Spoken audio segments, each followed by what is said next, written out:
동해시사라고 하는 편찬 작업을 시작을 했었어요. 1990년대 저 그때 지금 그 박종훈 과장님이신가요? 그 나중에 도청에도 올라가 계시다.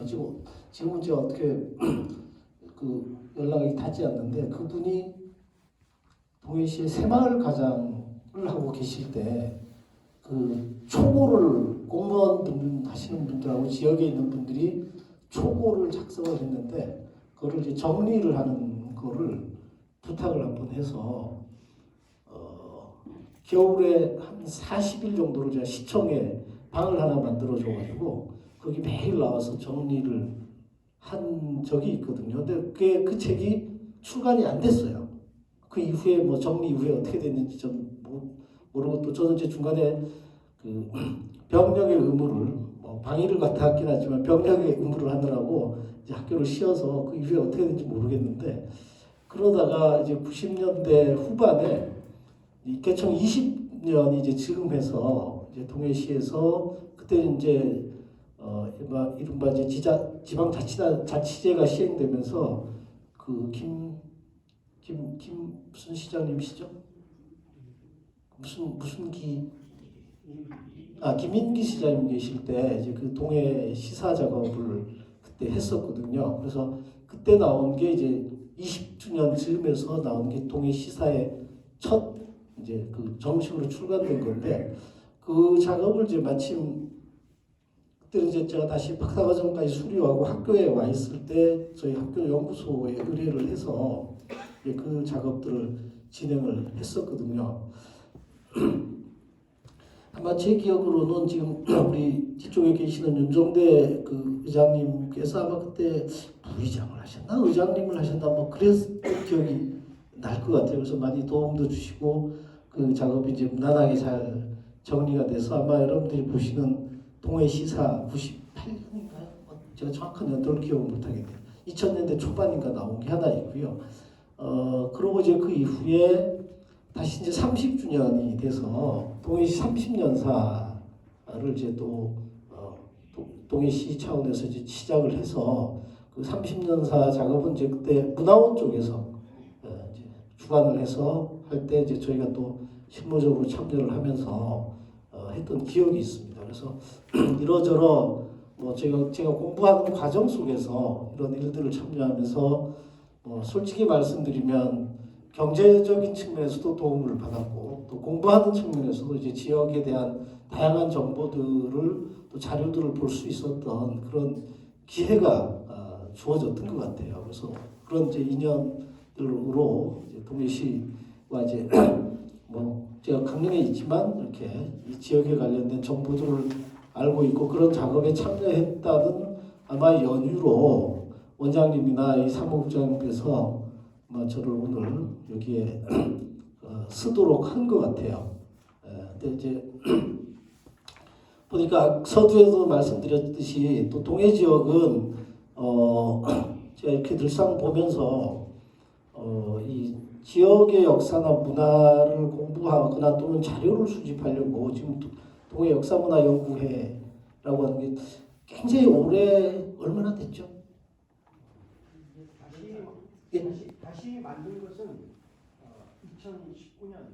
그렇죠. 근데 예전에 제 기억으로는 제가 이제 그때 동해시사 뭐 이런 걸 할 때 이제 그분들이 다 돌아가셨긴 하지만 이름을 지금 그 어르신들 이름을 기억을 못 하겠네요. 송정 쪽에 계셨던 몇몇 어르신분들이 그 자료를 막 수집하고 책도 개인적으로 내고 이런 그분들 또 뭐 한 몇 분 계셨습니다. 그래서 그분들이 굉장히 열심히 지역에서 자료를 수집하고 그래서 저희도 많이 도움을 받았었거든요. 근데 그런 모습들이 지역에서 계신 분들이 그런 활동들을 되게 동해시는 다른 지역에 비해서 활발하게 하고 있더라고요.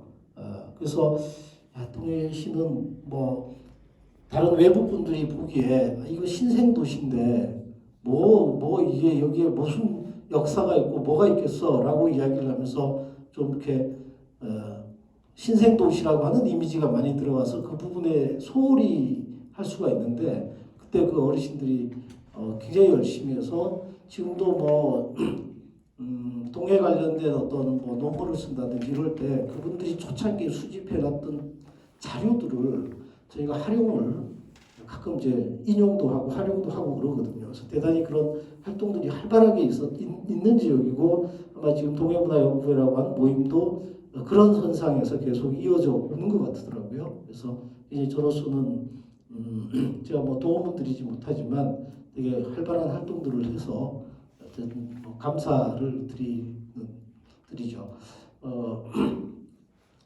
또 그 외에도 뭐 여러 가지 활동들을 너무 많이 하셔서 만약 제가 오늘 지금 이렇게 쭉 말씀을 이제 드릴 텐데 혹시 제가 아마 여기에 있는 분들이 저보다 훨씬 더 지역 곳곳에 있는 사정들을 더 잘 아실 수가 있어요. 제가 들어오기 전에 벌써 우리 회장님이신가 저한테 중요한 자료를 저도 못 본 자료를 하나를 벌써 주시더라고요. 그러니까 저는 그래서 제가 혹시라도 약간의 어떤 실수가 있거나 그러면 바로바로 지적을 해주시고 또 저도 그걸 고쳐갈 수 있도록 제가 잘못 정보를 가지고 있을 수도 있을 테니까요. 여러분 편안하게 해주시면 좋을 것 같고요. 자, 그럼 제가 준비한 걸로 제가 상의를 조금 탈의를 하도록 하겠습니다.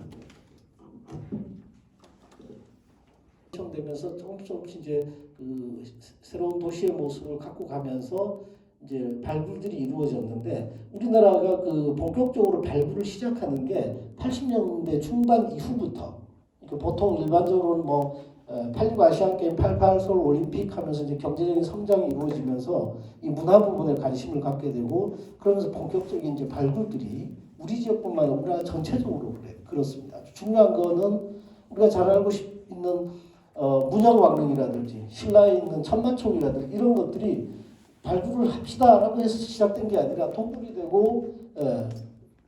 돼서 노출이 되면서 그 수습하는 발굴들이 다 60년대, 70년대 진행이 됐거든요. 근데 요즘은 그렇지 않잖아요. 조그마한 어떤 개발 행위가 있어도 반드시 조사를 하도록 돼 있고, 근데 그게 동해시의 경우는 시개청 이후에 이런 산업화 과정 속에서 이제 개발이 이루어지면서 이제 발굴이 함께 이루어진 거죠. 만약에 그 80년대, 90년대가 60년대처럼 그냥 막 밀어붙이기 식으로 했다 그러면 지금 우리가 동해에서 볼 수 있는 구석기나 신석기, 청동기, 철기 시대의 중요한 유적지들을 파악하지도 못했을 거예요. 그냥 땅속에 묻혀버렸을 겁니다. 근데 이제 시기적으로 이제 그런 변화의 시기에 맞춰 같이 이렇게 맞물려 있었기 때문에 그런 고고학적 성과들을 많이 낼 수 있었던 것 같습니다. 그래서 그런 고고학의 성과들이 특히 이제 그 북향산업공단 할 때 저희 박물관이 그때 발굴을 할 수 있어서 발굴을 하면서 그 획득한 유물들을 저희 박물관이 지금 그건 이제 원칙적으로 얘기하면 발굴을 하면 그 나오는 유물들을 저희 학교 소유가 아니고 그건 국가 귀속이에요. 국가 소유입니다. 국가 소유고 국가가 모든 지역을 다 관리를 할 수 없으니까 발굴 기관에서 그것을 가지고 관리를 하도록 그렇게 돼 있거든요. 그래서 뭐 그건 저희 학교 건 아니고 저희가 학교가 이제 관리를 하는 거고 또 그중에 중요한 유물들의 경우는 그 지금 춘천에 있는 국립중앙박물관에 지금 올라가서 상시 전시가 되고 있습니다. 이 북평 지역에서 나오는 경우는 그래서 대단히 그 우리 강원 남부 지역 우리가 동해 삼척 지역의 이제 그 고대 선사 고대 지역의 지역사를 이제 바라볼 때 이런 그 북평산업공단 중심으로 또 송정 일대에서 나온 그 유물들이 되게 중요하게 우리가 활용을 하고 있거든요. 그래서 그런 것들이 저희 박물관에 있으니까 혹시 기회가 되시면 관람을 오시는 것도 괜찮을 것 같습니다. 조성이 된 상태. 그리고 그 옆에 거는 이제 지금 동해안 그리고 이제 전천 이렇게 아래 사진은 아마 많이 보셨을 거예요.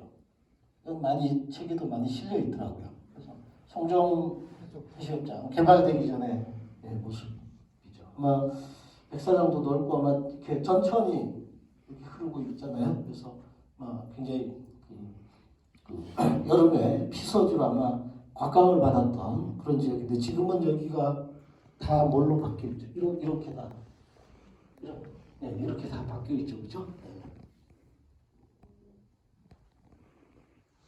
지금 아까 망상이라고 말씀하셨는데 이게 이제 망상. 개발되기 전에 보시면 해안가 쪽에 거의 건물들이 지금 잘 안 보이죠. 그죠? 망상 개발되기 전에 쭉 가면서 철길이 쭉 있었고 지금 보시면 이 철길을 따라서 지금 꽃게로 가는 소로 2차선 도로는 보이는데 고속도로는 지금 안 보이잖아요. 그러니까 이게 사진이 그 동해고속도로가 개발되기 전에 찍었던 사진으로 그렇게 추정이 됩니다. 이 어떻습니까? 이런 사진들을 보면서 건물이 이렇게 변화된 과정들을 좀 파악을 할 수가 있죠. 그러니까 크게 보면 지금은 대함정 가시면 다 문으로 다 닫혀 있죠. 지금 다 닫혀 있잖아요. 근데 지금 여기는 보시면 어떻습니까? 다 뻥 뚫려 있죠.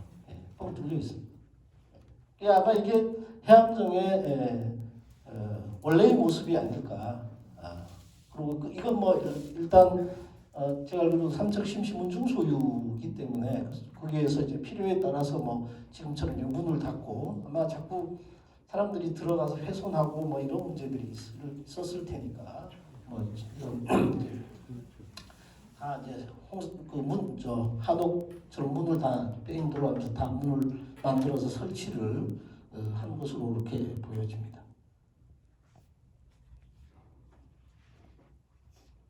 자, 이건 어딜까요?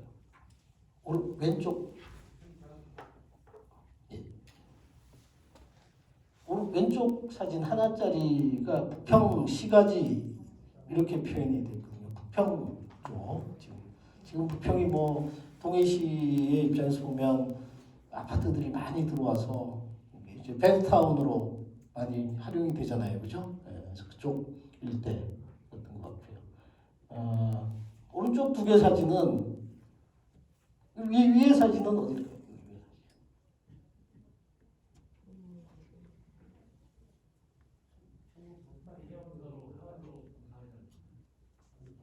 바다가 안 보이는데요. 예, 지금도 이 건물이 있나요? 저기 다 없애버렸나요? 여기 보시면 지금 여기 이제 밑에 그 화면을 보는 게 좀 정확도 있는 것 같아요. 아니면 저기 불을 하나 켜주시면 더 나을 것 같긴 한데 여기에 보시면 시외버스 터미널 건물이 있어요.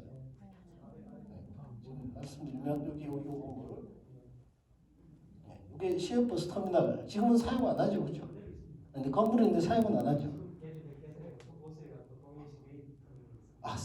저쪽에 있던 걸 다시 이쪽으로 옮겼나요? 네. 어쨌든 처음부터 있던 동해 시외버스 터미널이 있습니다. 그러니까 터미널 앞에 저기 무코하고 그래서 제가 제 선생님들하고 같이 참여를 한 경우가 몇 번 있는데 그래서 아마 이제 돌려가지 못한 것들이 들어 있는 것 같은데. 앞으로도 혹시 뭐 여기 있는 분들도 그런 것들 좀 가지고 계시면 저는 좀 권하고 싶은 게요. 동해시는 아직 이제 박물관이 없어서 좀 아쉽기는 한데 인근의 삼척이라든지 아니면 강릉에 위탁보관 이거는 주는 게 아니에요. 주는 게 아니고 내가 지금 관리가 안 되니까 이거 위탁해서 좀 관리를 해달라라고 하면 일단 수장고에 넣어서 관리를 해줍니다. 그 다음에 뭐 유탁료를 받거나 이렇지는 않고요. 그러나 나중에 필요하면 그걸 다시 회수할 수 있습니다. 가령 이제 기증이나 이렇게 하면 그 완전히 이건 이제 소유권이 넘어가는 건데 그냥 위탁하는 거는 소유권이 넘어가지는 않아요. 제가 필요할 때 가져올 수 있어요. 그래서 그런 식으로 하면 도난이나 또는 관리의 문제점들을 좀 해소할 수 있거든요. 그래서 선뜻 그렇게 잘 안 하시더라고요. 최근에 제가 강릉 지역에 이제 고문서를 갖고 있는 두 집안의 고문서를 정리를 강릉 이제 율곡연구원이라고 하는 데가 있어서 이제 그걸 정리를 한 적이 있는데요. 특히 이제 선교장 잘 아시잖아요. 그다음에 서지 초가들이라고 해요. 음식점 유명한 그 집이 그 두 집이 문서를 되게 많이 가지고 있어요. 선교장께 지금 한 4천 건 정도 책 문서 포함해서 원래들은 훨씬 많아요. 선교장은 몇 번이나 잊어먹어가지고요. 그다음에 그 서지 초가들 같은 경우도 한 3천 건 이상을 가지고 있습니다. 굉장히 많은 걸 갖고 있고 또 서지 초가들 경우는 그분이 수집을 한 경우도 있고 또 이렇게 물려받은 것도 있거든요. 근데 서지 초가들은 그렇게 안 했지만 선교장 같은 경우 자꾸 도난이 되니까요. 그거를 강릉 오죽헌 시립박물관에다가 지금은 다시 가져가서 다른 쪽에 가 있긴 한데 자꾸 도난되니까 거기에다 위탁을 해서 관리를 한 적이 있어요. 그럼 이제 도난의 위험도 없고 또 이 항원 항습 시설이 들어가 있는 데서 관리가 되니까 안전하거든요.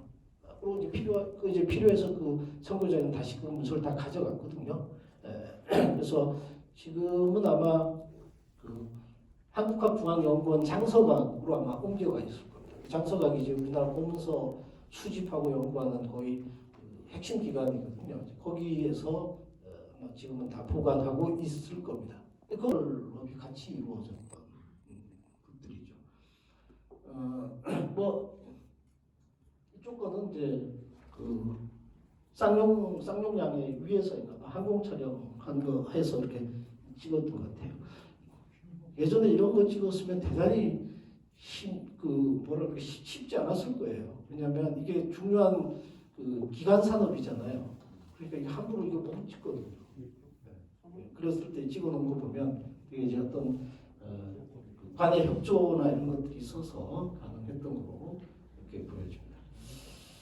자, 그래서 제가 이 사진을 보여드리면서 이제 여러분에게 많은 생각들을 했을 텐데, 동해시의 정체성은 뭐라고 얘기할 수 있을까? 이 굉장히 이제 시민으로서 동해시에 대한 뭐라 그럴까요? 어떤 자부심, 긍지 이런 것들을 이제 만들어내야 되죠. 특히 이제 이제 신생이라고 하는 표현을 쓰기 좀 어렵지만 잘 알다시피 이제 동해시의 경우는 크게는 과거에 그 명주군의 묵호읍과 삼척군 또 지금 시지만 삼척군의 북평읍의 두 거점 지역, 아까 송정 이런 것들은 다 큰 바운더리 속인 북평 쪽에 들어가잖아요. 이 두 개 지역을 합쳐서 동해시라고 하는 것으로 이제 새로운 이름을 쓰잖아요. 그리고 신생도시라고 이렇게 등장을 하는데 과연 그랬을 때 제가 서두에도 말씀드렸듯이 동해 과거의 어르신들께서 계속 이런 자료를 수집하고 정리하고 했던 이유들이 결국은 그 종점이 그분들이 그것을 하려고 했던 최종의 목적이 이것 때문이 아니었을까. 동해 시민으로 동해시에 대한 어떤 지금 우리가 강원도 같은 경우는 태백시도 이제 동해시 다음 이제 태백시가 만들어지잖아요. 태백시도 사실은 이제 황지읍, 그다음 장성 이 두 개가 이제 합쳐서 이제 태백시. 과거엔 다 삼척군이었는데 또 태백은 약간 우리 동해시하고 조금 다른 합치긴 했지만 새로운 도시로 출발했지만 크게 제가 이 표현이 여러분 오해는 하지 마시고요. 태백의 경우는 크게 이 두 도시 황지와 장성 간의 이질감을 별로 잘 안 가지고 있는 거로 보여져요. 제가 이제 태백 시사 작업을 동해시에 이어서 한 번 한 적이 있는데요. 사실은 요즘은 이제 동해시가 그렇지는 않지만 제가 지금 90년대 이럴 때 이제 막 시사 작업하고 막 이럴 때 동해시의 지난 이야기를 좀 드리면 이런 어떤 것들을 이야기할 때 이제 묵호 지역에서 주로 활동하신 분들하고 북평 지역에서 활동하신 분들이 실제 제가 경험을 했습니다. 그 작업을 어떤 것들을 좀 해야 될 때 서로 의견이 좀 나누어져 가지고 불편하게 지내고 이런 적들이 있거든요. 결국 이게 저는 그때도 이게 뭐에 뿌리가 있느냐, 두 지역이 가지고 있는 정체성이 약간 좀 다르기 때문에 나타났던. 그래서 지금은 그렇지 않겠죠, 그죠? 없지는 않을 겁니다. 근데 옛날 같지는 않을 것 같아요. 제 기억으로 예전에는 굉장히 심할 정도로 이렇게 막 주먹 따지고 이러진 않지만 어쨌든 감정적으로도 굉장히 심하게 이렇게 갈등을 빚었던 것들이 기억이 나는데요. 그래서 특히나 이런 이렇게 지역이 합쳐서 새로운 도시가 만들어질 때는 이 정체성을 분명히 좀 시민들이 공감할 수 있는 정체성을 자꾸 이 뭐 행정당국이나 아니면 시민의 이런 연구 모임이나 특히 또 우리 문화원이나 이런 데서 그런 부분들을 조금 그 함의 즉 함축된 어떤 의미를 딱 만들어서 시민들에게 자꾸 이렇게 각인을 시켜줄 필요가 있어요. 그러면 이제 그런 갈등이나 이런 문제들이 좀 덜 발생될 수 있고 동해시로서는 훨씬 더 이제 시민 공동체 의식이나 시민의 결집을 끌어낼 때 굉장히 그 도움이 되는 거죠. 여러분들이 보기에는 뭐 키워드로 말씀하셔도 됩니다. 동해시의 정체성 그러면 뭐 어떤 키워드 주제어들이 생각이 날까요? 이건 답이 없습니다.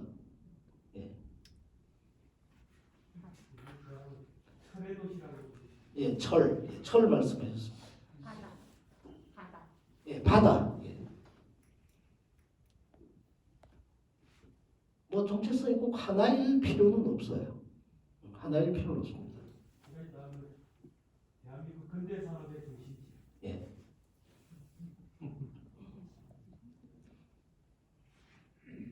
혹시 또 다른 분들은 의견 없나요? 제가 기억하기로도 동해시가 굉장히 안타까운 부분이 예전에 이제 제가 아까 박물관 얘기를 조금 했지만 박물관을 세우려고 꽤나 동해시가 노력을 많이 한 걸로 제가 기억을 하고 있고 그런데 이제 그럴 때마다 어디에다 박물관을 실제로 제가 알고 있는 바로도 예산까지 확보를 했다가 그게 이제 안 된 걸로 알고 있는데요. 또 박물관 부지의 토지 매입도 한 걸로 제가 알고 있거든요. 그 한중대 앞쪽에 했었는데 우리가 앞으로도 뭐 저는 뭐 그냥 공부하는 학자의 입장이고 우리 시민들도 어떤 그런 부분들에 있어서 이런 문화가 자꾸 정치적이거나 어떤 지역에 있는 분들이 그런 논리대로 자꾸 움직이면 결국은 그런 좋은 결과를 얻지 못할 것 같아요.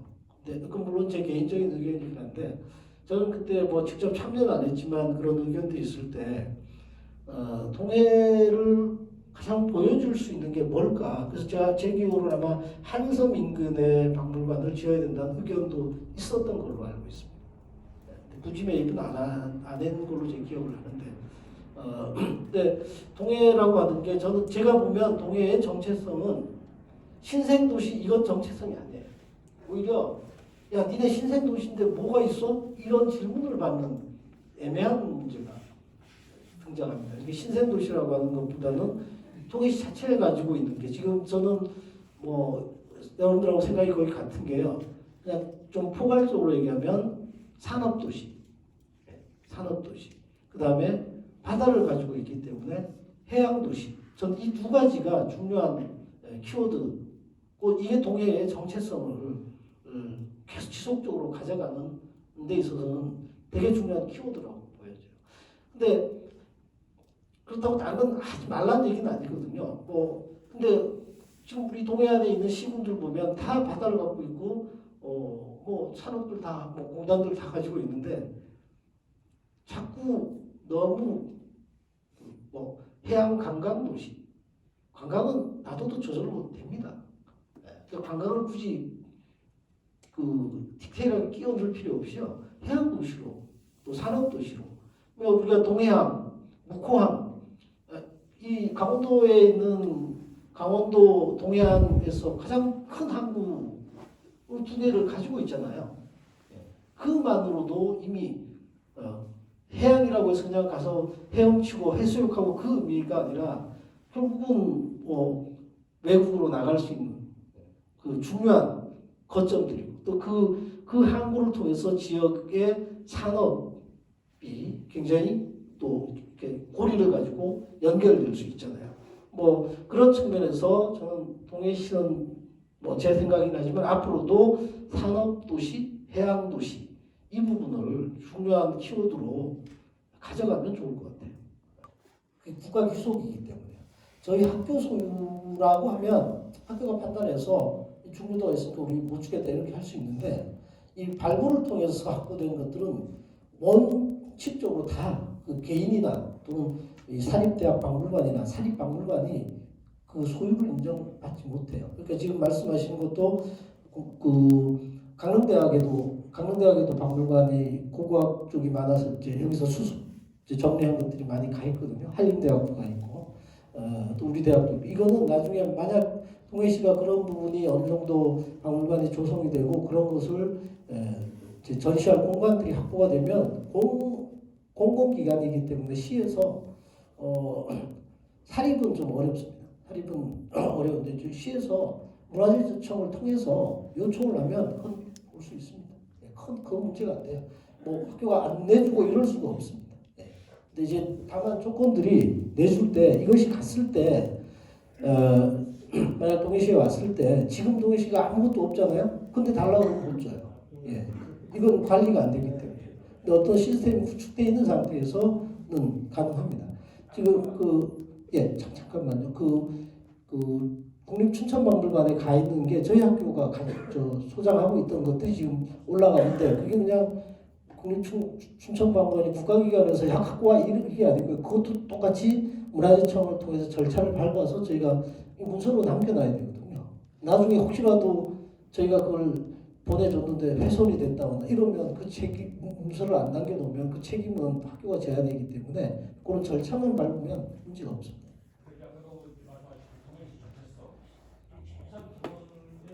기본이 공간입니다. 네. 전체적으로 찾으려면 아까 교수님 말씀하신 문화재청에 한 3만 점이 수장고에 있어요.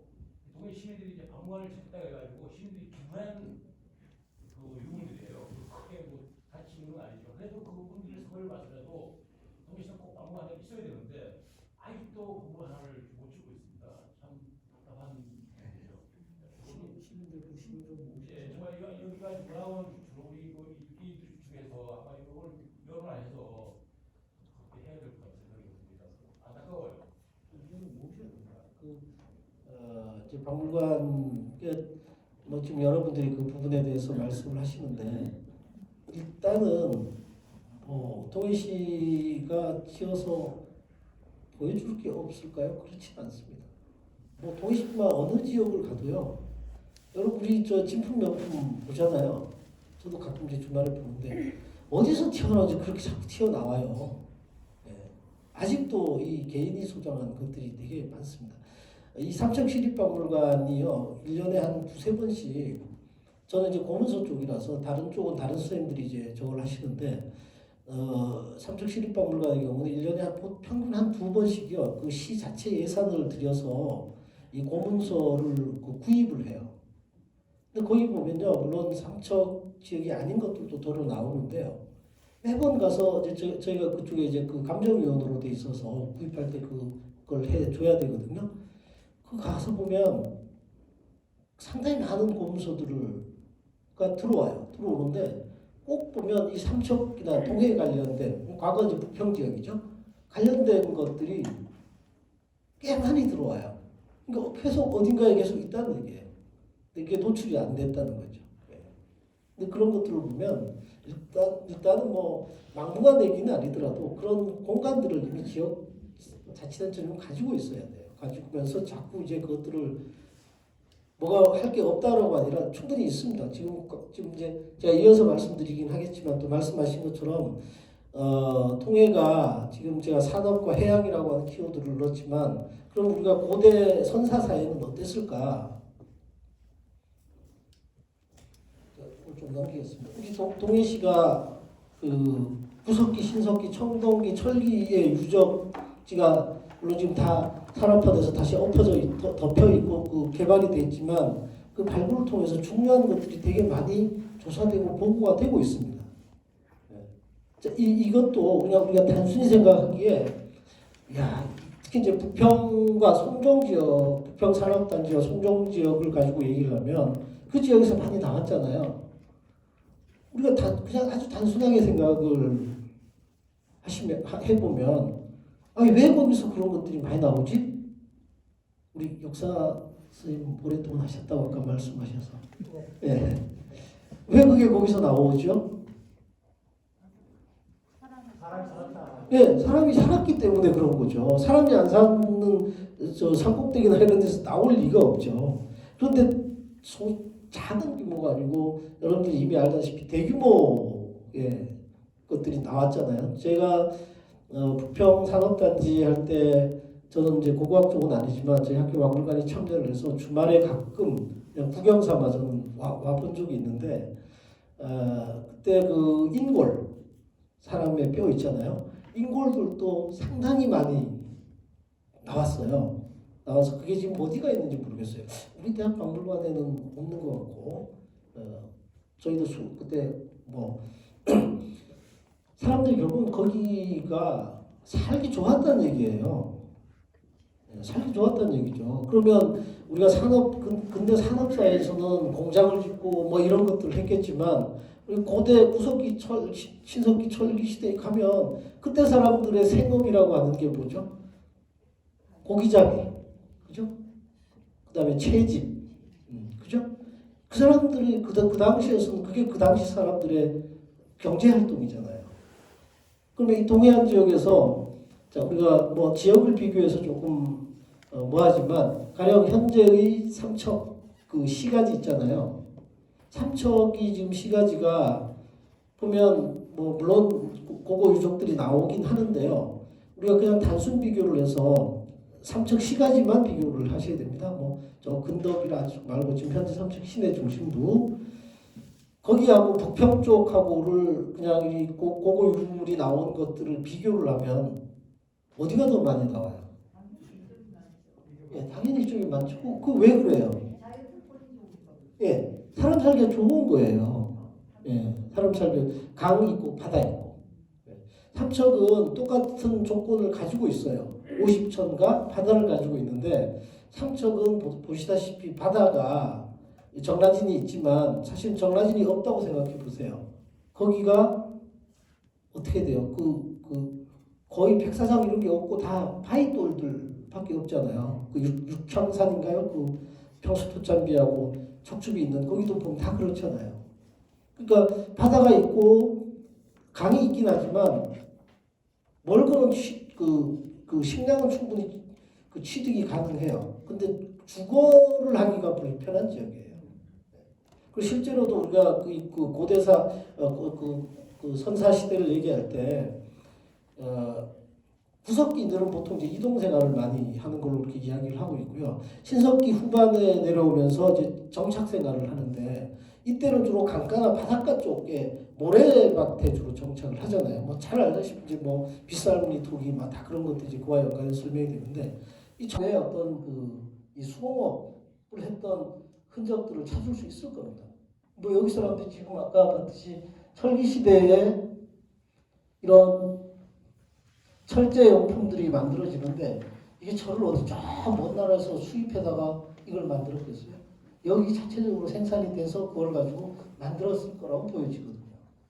근데 이제 물론 그런 흔적들을 아직 확인할 수 없기 때문에 뭐 그런 것들이 근데 확인할 수 없다 하더라도 그 유물이 나왔다 그러면 분명히 이거는 다른 지역에서 확인된 것들하고 비교 참고를 해서 우리 지역에서도 그렇게 만들었을 거다라고 하는 충분한 추론이 가능해요.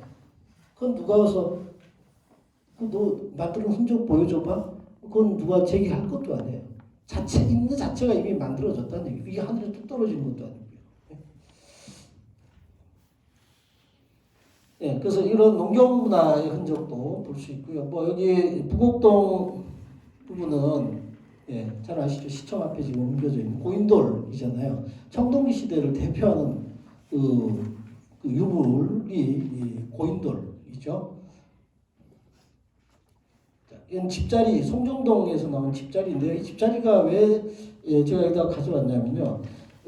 이 선사인들의 주거 형태가 처음에는 막집 형태로 지어지는데 원형이에요. 바닥이 원형 형태고 이렇게 삼각 뿔처럼 이렇게 집을 짓는데 이게 이제 발전하면 발전할수록 바닥의 형태가 원형에서 네모난 형태로 바뀌어가요.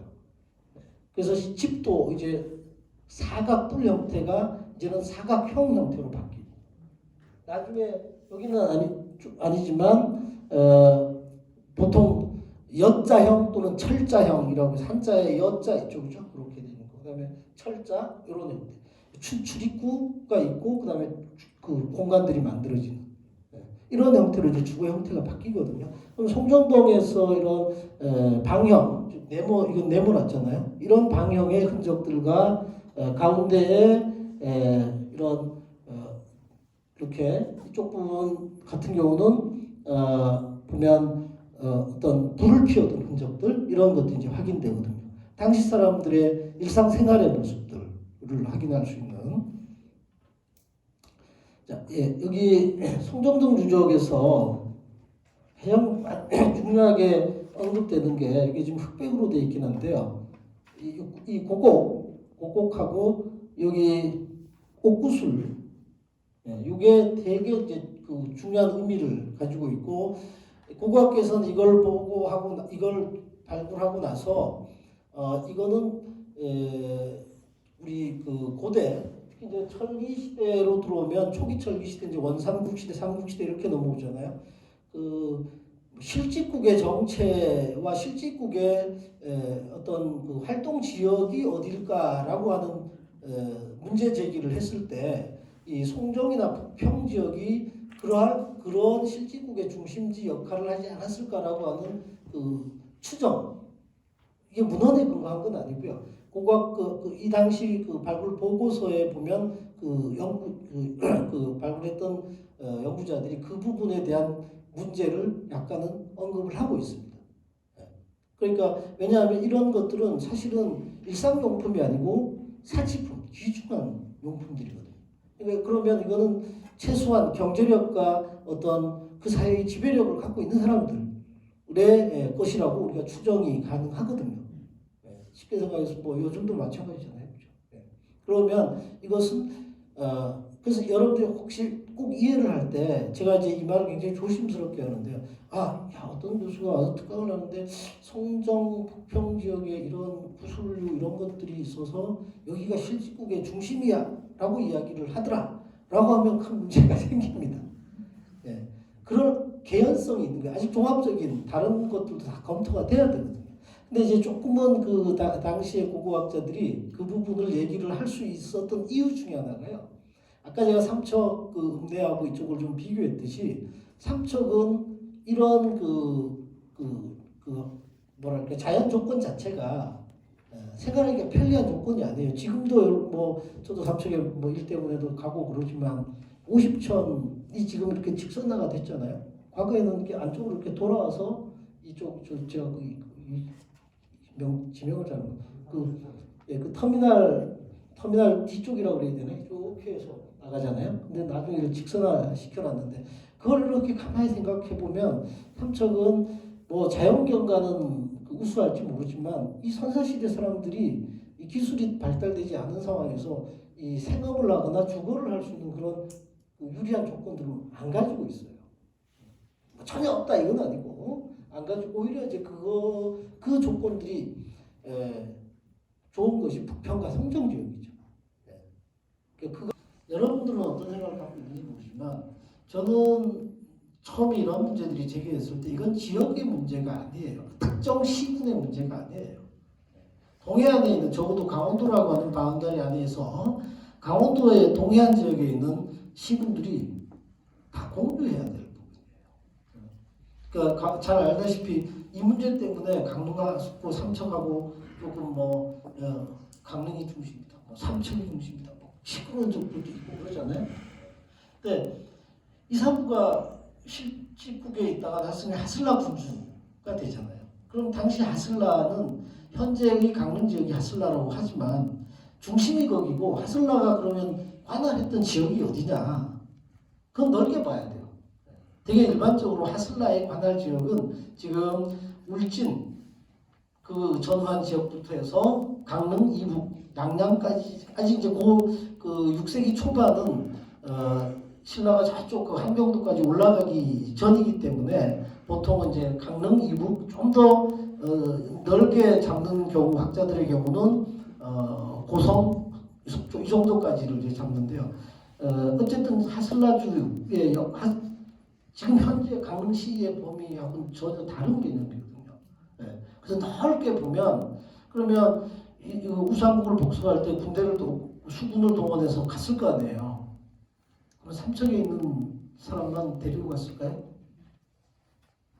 또 우리 동해시의 입장에서는 여기도 지금 보시다시피 이 부평 지역이 중요한 게 그 사람들이 많이 살고 또 해양과 관련돼서도 중요한 지역이잖아요.